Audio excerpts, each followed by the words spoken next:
Hello! For today's Bring Back Paper, I wanted to share with you my latest book haul that I sorted out today, this morning. Now, if you saw last week's Bring Back Paper video, you might be wondering why I am now filming a book haul, because if you saw last week, I was showing you the state of my bookshelves and the ridiculous quantity of books that I still haven't read. Doesn't matter though, does it? Because you and I know as readers that it doesn't matter how many books you've got, it doesn't matter how big your to-be read pile is, you just want more books. But I've done something clever.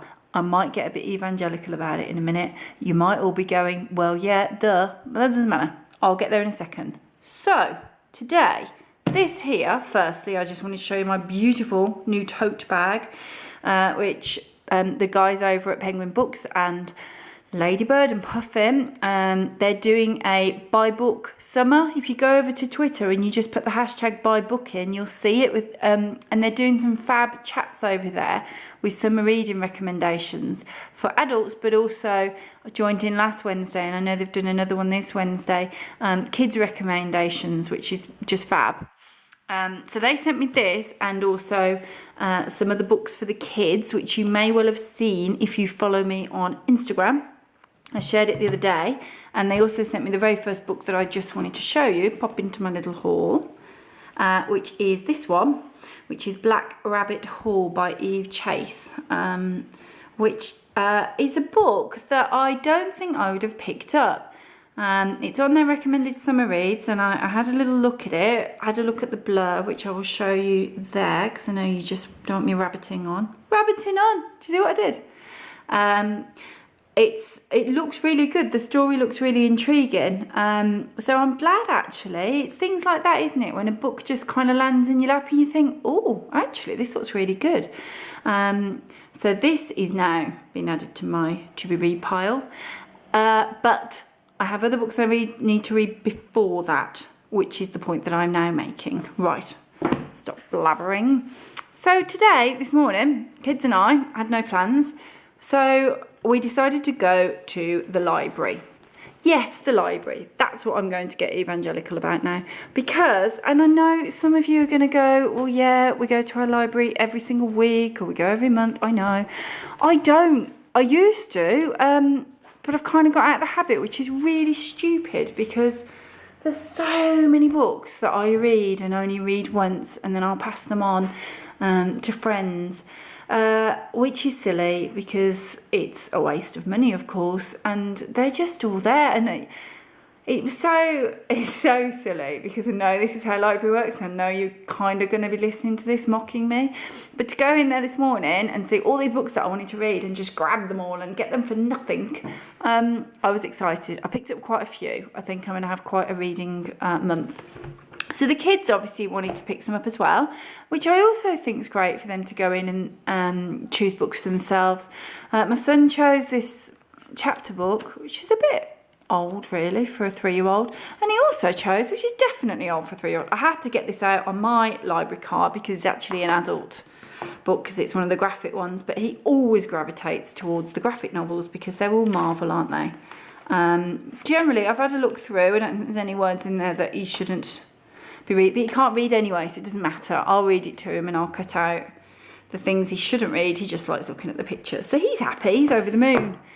My daughter then, she didn't choose chapter books because she has got a lot on her shelves at the minute. I think we're reading Harry Potter, we're reading the BFG, and she's just finished a book. I think she's about to start on Magic Kitten. I don't know. They're always pets and magic and not magic, and so she chose these two. Anyway, so that's them. So they're over the moon. They've come back. We've had a little trip out. There's a playground next to the library. It's the dream. They've done that. And then I got, look, bam, bam, bam, bam. Yeah, I've got 6 books. I should be able to read 6 books, I think, in a month. I can't normally. I usually read about 4-ish, depending. No, sometimes I read 6, but I'm in the middle of one at the moment. But I'm thinking because the kids are off, I'll get a bit of time in the day if they're playing in the garden or watching a film, playing Lego or something. So I'm going to sneak a read in.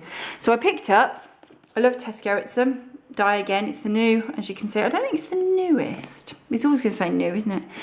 I love Rizzoli and Isles books. Whenever I read a Tess Gerritsen, if you've not read these, they're always their thrillers, based in, if they're Rizzoli and Isles ones, they're usually based around Boston Police Department, and I love them. They're fast paced. I would always recommend Tess Gerritsen. I've read quite a lot of hers. Then I'll put these two together. I don't know whether you've read these. Sherilyn Kenyon. I've read quite a few of hers. They're easy reads. Funnily enough, the only ones I've ever read of hers I've picked up at the library, so they must have quite a good selection at our library of these. And these are like paranormal romance ones. These are both Dark Hunter ones. Oh, you can probably see that a little bit easier than the red. So that gives you a feel for it. So they're I like these. I read them quite quickly. I'll probably, once I start this one, it's not that thick either, I'll probably read that in a day or two. It's quite they're quite easy to read, really, but I enjoy them. I like a bit of paranormal. Do like a bit of paranormal. Then I went for this one, which is Dying Words by Sean Hudson. I haven't read Sean Hudson for years. I used to read him quite a bit as a teen.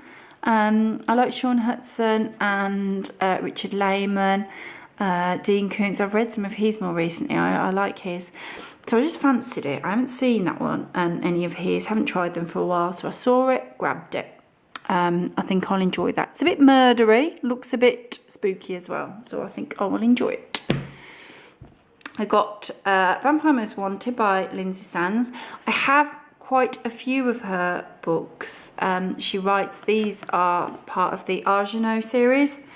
And I really like them. They're all, the Argenaux are a big family of vampires based in Canada. Obviously been around for centuries. And they're funny, they're light-hearted, they're funny. I enjoy them.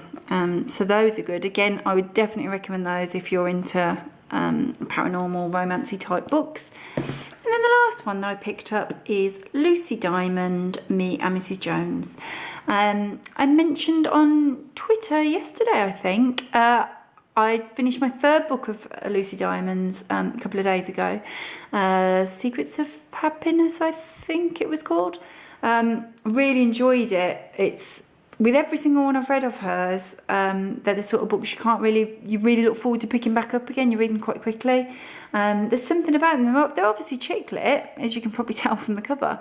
But the character, you just really like the character. She does write really well. It doesn't feel that fluffy. It doesn't feel that frivolous. I really enjoy them. So when I spotted this one in there, I thought, well, there you go. I'll be able to get through all of my Lucy Diamond bookshelf without having to buy one. So I look forward to that, and I'm sure I'll read that one quickly too. And it was nice because when I did tweet about it, Lucy tweeted me right back and had a little chat with her on Twitter. So that was nice. That was rather lovely of her, wasn't it? So there you go. Look, I've got 1, 2, 3, 4, 5, 6 books for nothing. Yes, I know that's how libraries work. You're all thinking that, but I'm still excited because I kind of forget that the library exists.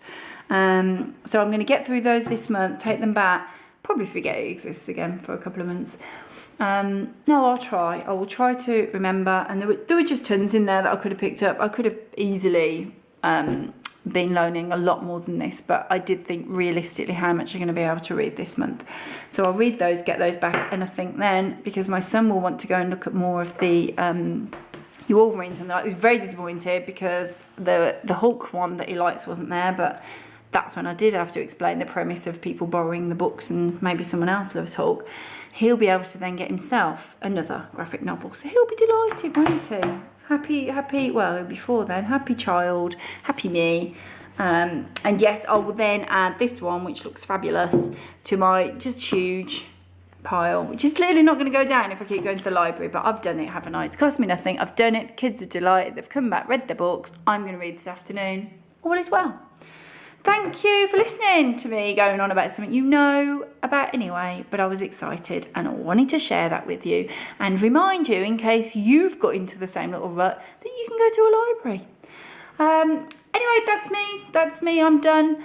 Bring Back Paper uploads on YouTube every Wednesday. I will be wittering on about books and stationery. I've done a couple of book ones now in a row, so I think next week I'll probably do a stationery one. I might do a little haul for you.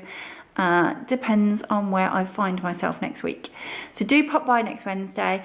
Do remember to subscribe. Thank you very much. Give me a thumbs up if you enjoyed it. Let me know in comments, please. Do you use your library? I would love to know. Thanks, guys. Bye.